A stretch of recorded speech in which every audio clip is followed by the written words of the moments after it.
Assalamualaikum warahmatullahi wabarakatuh.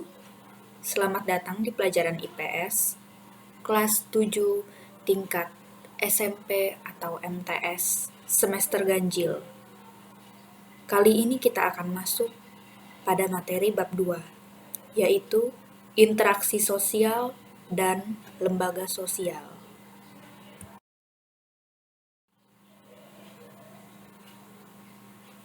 Adapun tujuan pembelajaran dari materi bab 2 ini yaitu pertama, mengetahui pengertian, syarat-syarat, dan bentuk-bentuk dari interaksi sosial. Yang kedua, mengetahui pengaruh interaksi sosial terhadap pembentukan norma sosial. Yang ketiga, mengetahui pengaruh interaksi sosial terhadap pembentukan lembaga sosial. Dan yang keempat, yaitu mengetahui pengertian, jenis, dan fungsi dari lembaga-lembaga sosial.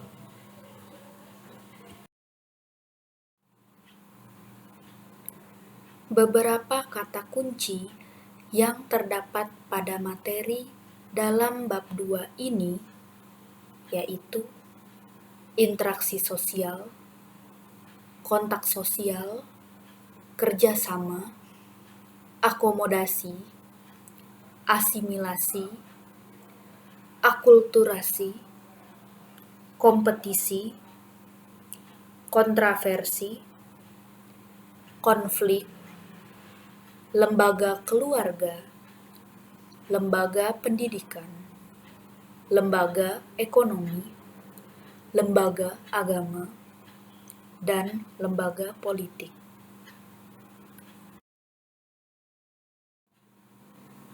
Pada materi bab 2 terdiri dari 3 bagian. Yang pertama yaitu bagian A, membahas tentang interaksi sosial.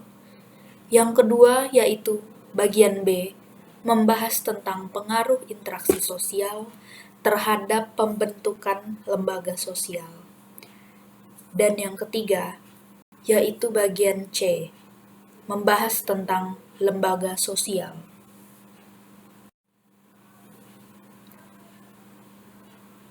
Pada bagian A, yaitu interaksi sosial, terdiri dari 3 subbagian. Yang pertama, membahas tentang pengertian interaksi sosial. Yang kedua, membahas tentang syarat-syarat interaksi sosial. Dan yang ketiga, membahas tentang bentuk-bentuk interaksi sosial.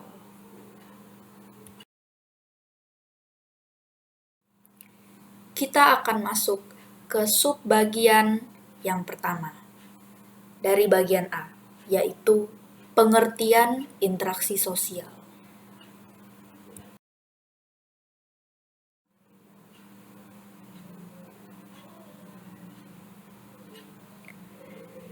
Interaksi sosial adalah hubungan timbal balik berupa aksi saling mempengaruhi. Aksi ini dapat terjadi antar individu satu dengan individu yang lain, antara individu dengan kelompok, serta antar kelompok dengan kelompok yang lain.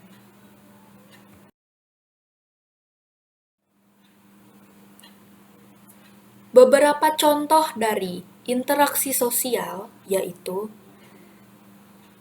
apabila ada yang bertanya, maka ada yang menjawab. Apabila ada yang meminta bantuan, maka ada pula yang membantu. Serta apabila ada yang mengajak atau diajak bermain, maka ia ikut bermain.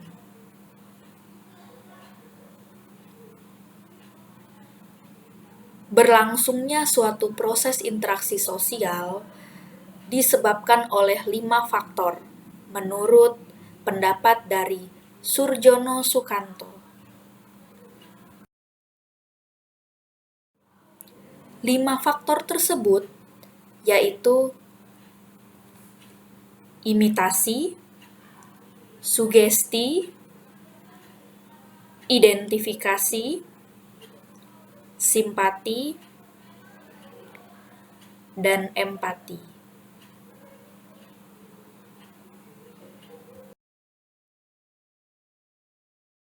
Selanjutnya kita masuk ke sub bagian 2 dari bagian A, yaitu syarat-syarat interaksi sosial.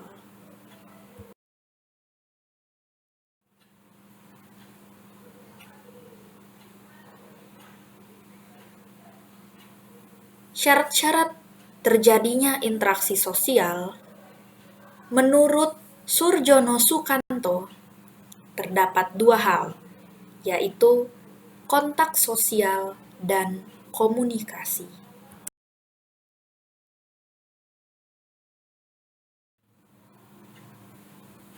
Kontak sosial sendiri merupakan hubungan antara satu orang atau lebih dengan orang lain melalui komunikasi tentang maksud dan tujuan masing-masing dalam kehidupan masyarakat.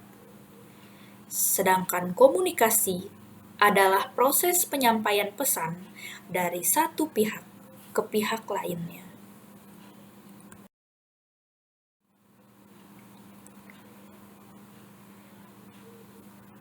Kontak sosial terbagi menjadi 3 bentuk pelaksanaan. Yang pertama yaitu antar individu. Yang kedua yaitu antara individu dan kelompok. Dan yang ketiga, antara suatu kelompok dan kelompok lainnya.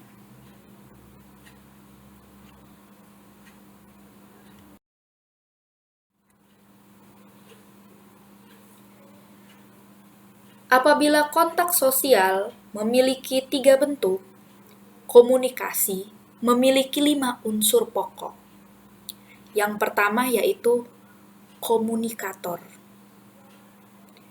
Yang kedua, komunikan. Yang ketiga yaitu pesan. Yang keempat yaitu media. Dan yang terakhir yaitu efek.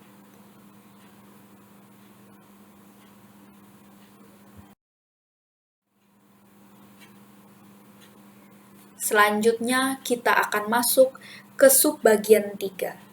Subbagian terakhir dari bagian A, yaitu bentuk-bentuk interaksi sosial.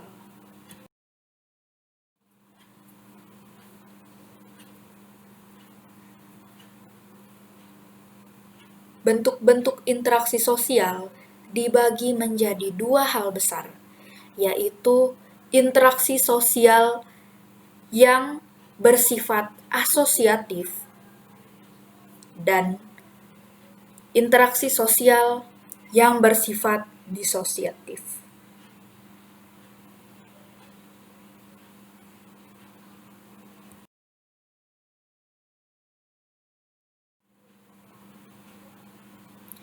Yang pertama yaitu interaksi sosial yang merupakan bagian dari proses-proses asosiatif, yang dibagi menjadi 3 bentuk.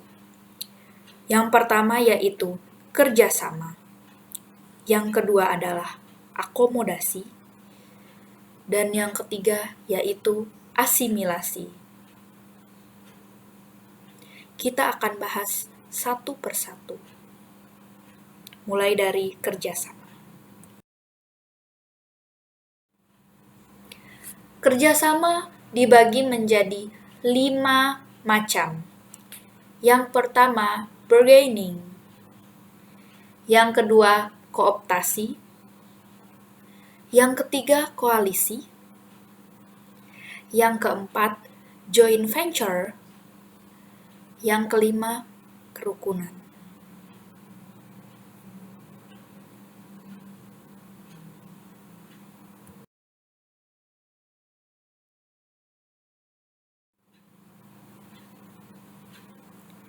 Selanjutnya kita bahas dari akomodasi.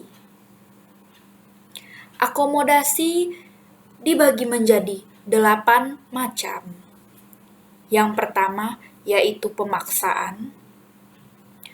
Yang kedua adalah kompromi. Yang ketiga adalah arbitrase. Yang keempat adalah mediasi.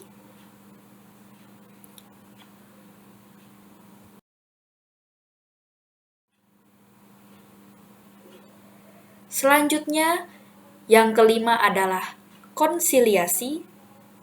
Yang keenam adalah toleransi. Yang ketujuh adalah stalemate. Dan yang kedelapan adalah adjudikasi.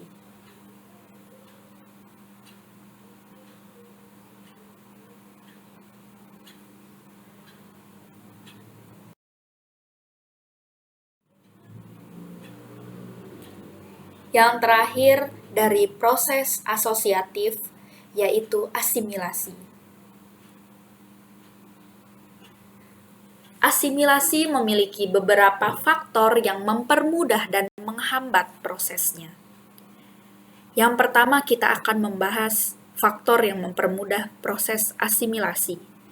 Beberapa di antaranya yaitu adanya toleransi, adanya kesempatan yang seimbang dalam ekonomi, menghargai orang asing dalam kebudayaannya, persamaan dari unsur kebudayaan, adanya perkawinan campuran, dan yang terakhir yaitu adanya musuh bersama dari luar.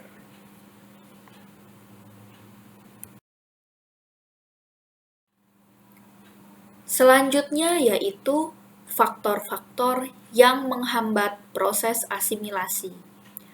Beberapa di antaranya yaitu: pertama, adanya golongan tertentu yang terisolasi dalam masyarakat. Yang kedua, kurangnya pengetahuan mengenai kebudayaan yang dihadapi. Ketiga, perasaan takut terhadap kekuatan kebudayaan yang dihadapinya. Yang keempat, adanya perasaan suatu kebudayaan dari kelompok tertentu yang merasa lebih tinggi daripada kebudayaan kelompok lainnya. Yang kelima, adanya perbedaan warna kulit atau perbedaan ciri-ciri fisik. Yang keenam, gangguan dari golongan mayoritas terhadap golongan minoritas. Golongan mayoritas adalah golongan atau kelompok masyarakat yang jumlahnya lebih banyak, sedangkan golongan minoritas adalah golongan atau kelompok masyarakat yang jumlahnya sedikit. Yang ketujuh yaitu perbedaan kepentingan dan pertentangan pribadi. Yang kedelapan yaitu in-group feeling yang kuat.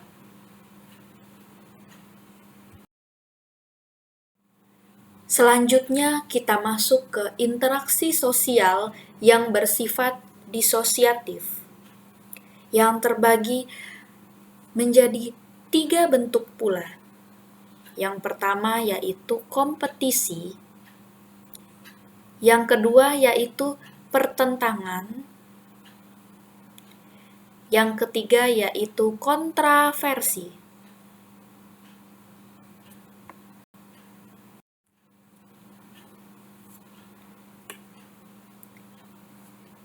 Selanjutnya kita masuk ke bagian B.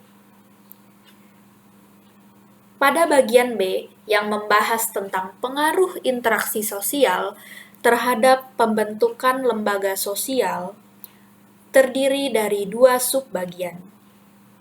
Yang pertama yaitu interaksi sosial dan norma sosial. Yang kedua yaitu interaksi sosial dan proses pembentukan lembaga sosial.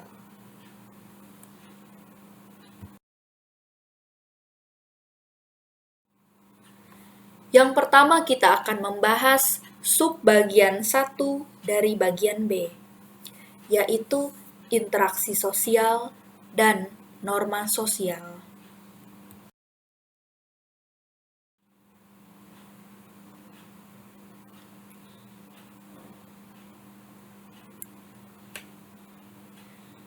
Yang pertama kita bahas adalah pengertian dari norma.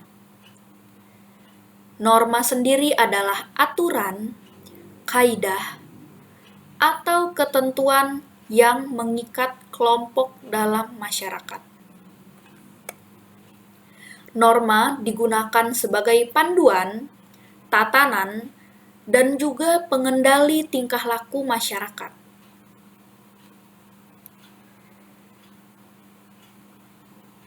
Apabila terjadi pelanggaran norma, maka akan ada sanksi berupa hukuman. Tujuan dari adanya sanksi terhadap pelanggaran norma yaitu agar orang atau masyarakat mematuhi norma tersebut dan terjadi perubahan tingkah laku pada orang yang melakukan pelanggaran norma tersebut.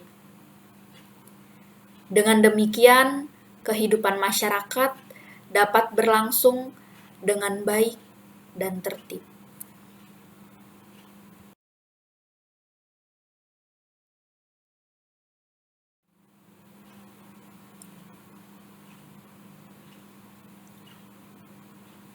Norma sendiri memiliki sifat yang dibagi menjadi 2 macam sifat. Yang pertama, norma bersifat formal, dan yang kedua, norma bersifat non-formal. Norma yang bersifat formal biasanya tertulis, dan norma yang bersifat non-formal biasanya tidak tertulis.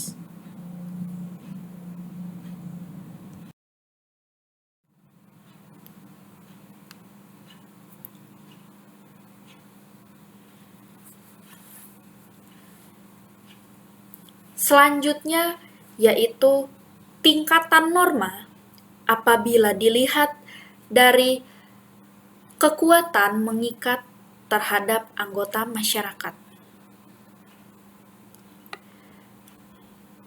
Dibagi menjadi 4 tingkatan. Yang pertama yaitu cara, yaitu merupakan tingkatan norma yang paling rendah sanksinya.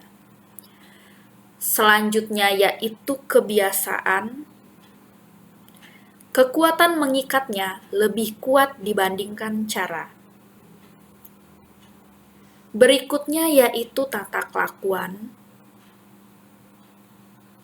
Sanksinya berat karena berupa hukuman atau bahkan dapat dipenjara.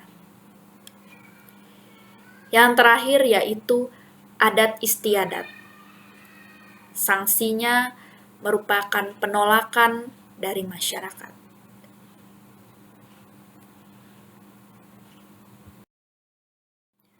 Selanjutnya, kita masuk ke subbagian 2 dari bagian B, yaitu interaksi sosial dan proses pembentukan lembaga sosial.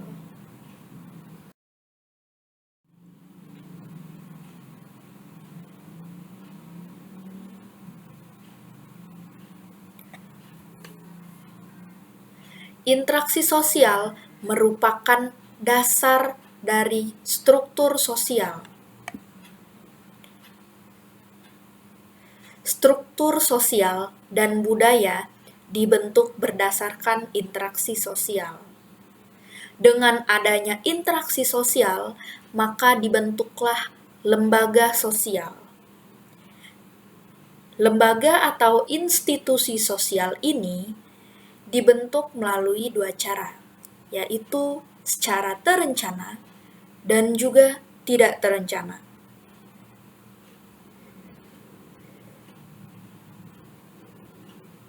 Yang pertama yaitu secara terencana. Maksudnya, lembaga sosial lahir atau terbentuk melalui suatu proses perencanaan yang matang dan teratur. Sedangkan secara tidak terencana, maksudnya yaitu lembaga sosial lahir secara bertahap.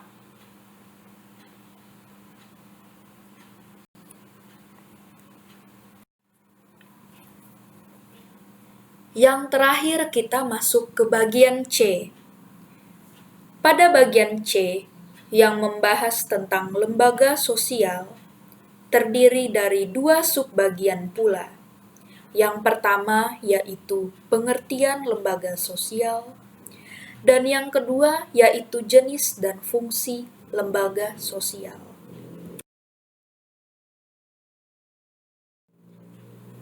Kita akan membahas subbagian pertama dari bagian C, yaitu pengertian lembaga sosial.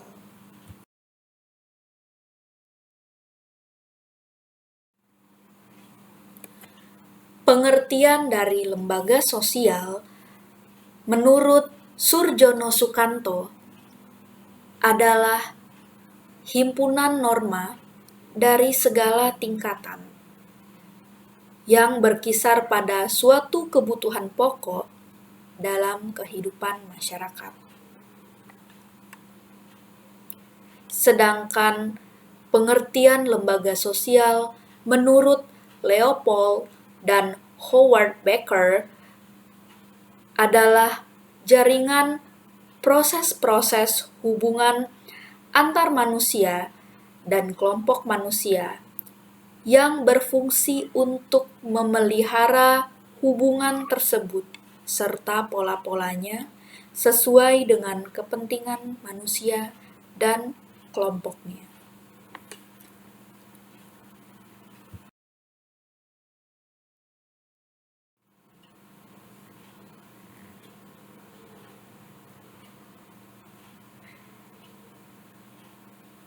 Lembaga sosial memiliki 2 macam fungsi, yaitu fungsi manifest atau nyata dan fungsi laten atau tersembunyi.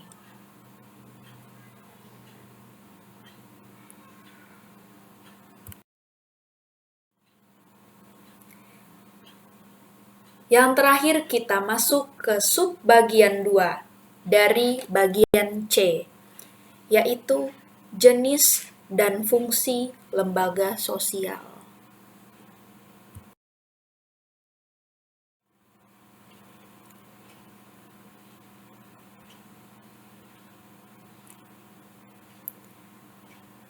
Secara umum, lembaga sosial mempunyai 3 fungsi sebagai berikut. Yang pertama yaitu memberikan pedoman pada anggota-anggota masyarakat. Yang kedua, menjaga keutuhan masyarakat yang bersangkutan. Dan yang ketiga, memberikan pedoman kepada masyarakat untuk mengadakan sistem pengendalian sosial.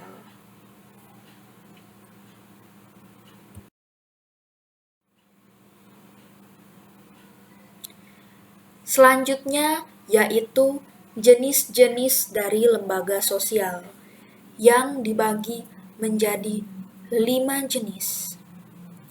Yang pertama yaitu lembaga keluarga, yang kedua yaitu lembaga pendidikan, yang ketiga yaitu lembaga ekonomi,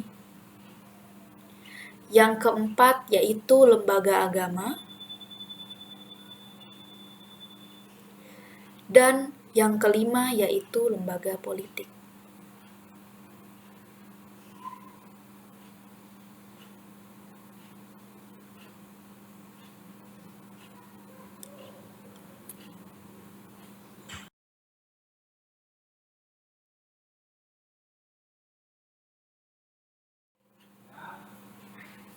Sekian materi dari bab 2 untuk kelas 7 atau kelas 1 tingkat SMP dan MTS di semester ganjil.